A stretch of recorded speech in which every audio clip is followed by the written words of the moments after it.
Risa berdiri kaku di gerbang sekolah yang berkilau. Pantulan kaca memperlihatkan gaun usangnya. Tawa riuh siswa-siswa berbalut seragam baru membanjiri aula. Sebuah tangan mendorong bahunya menjauh dari karpet merah. Tatapan sinis melingkupinya, seolah keberadaannya adalah noda di antara gemerlap. Risa menunduk, nafasnya tipis, sepasang mata mengawasi dari kejauhan. Meja-meja di kafetaria penuh. Risa hanya duduk sendiri di sudut. Remahan roti menjadi santap siangnya. Beberapa siswa melewati mejanya, sengaja menyenggol, menumpahkan sedikit air. Bisikan-bisikan tertahan berubah menjadi gelak tawa saat ia terdiam. Punggungnya tegang, namun wajahnya tetap datar, menelan setiap penghinaan yang dilemparkan kepadanya. Risa mendapati lokernya terbuka paksa. Buku-buku berharganya berserakan di lantai, beberapa halamannya sobek. Aroma cairan lengket memenuhi udara. Hatinya mencelos. Seorang guru melintas, menoleh sekilas, namun hanya menghela napas, seolah pemandangan itu sudah lumrah dan tak layak dihiraukan. Kecewa menumpuk di dadanya, pahit tak terucap. Proyek presentasi Risa di layar tiba-tiba berganti, menampilkan gambar aneh diiringi tawa sumbang. Wajahnya memucat, tangannya gemetar memegang remote. Bisikan ejekan memenuhi auditorium, disusul tawa lantang Tania, si primadona sekolah. Guru hanya menatap dingin, menyuruh Risa mempersiapkan ulang tanpa menanyakan apapun. Koridor sekolah terasa sepi baginya. Teman-teman lama menjauh, tatapan mereka menghindarinya.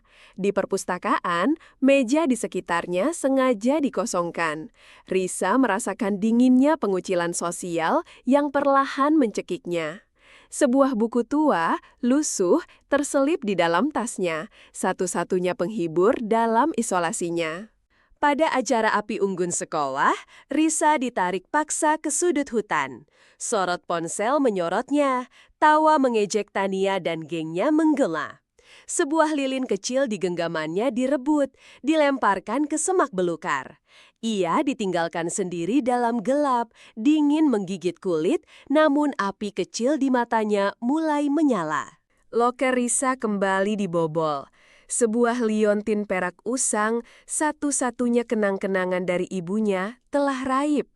Sebuah gumpalan amarah membara di dadanya. Tangannya mengepal erat, kuku-kukunya memutih. Tatapan dinginnya menyisir koridor, seolah memindai setiap wajah, mencari tanda yang tidak akan pernah ia lupakan. Di kelas, Risa mengacungkan tangan, ingin menjawab.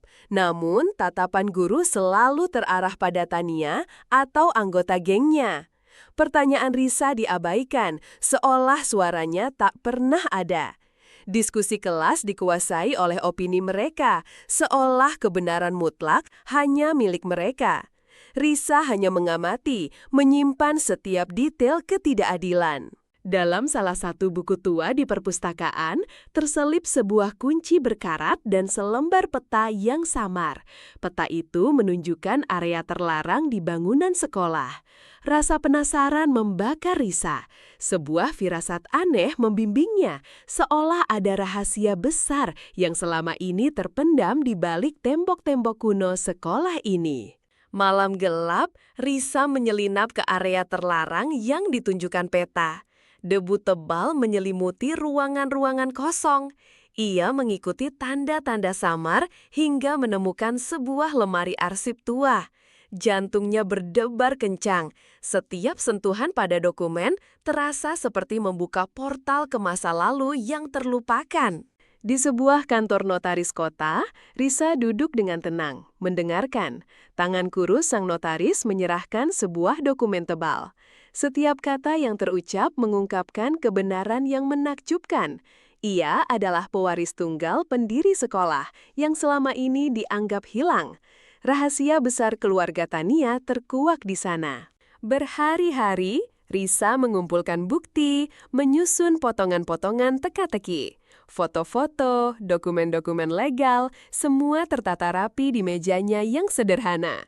Sebuah panggilan telepon dilakukan dengan suara pelan namun tegas. Keheningan malam itu menyimpan badai yang akan segera datang, badai yang tak seorang pun menduga. Malam gala tahunan sekolah, ruangan ballroom dipenuhi tawa dan gemerlap.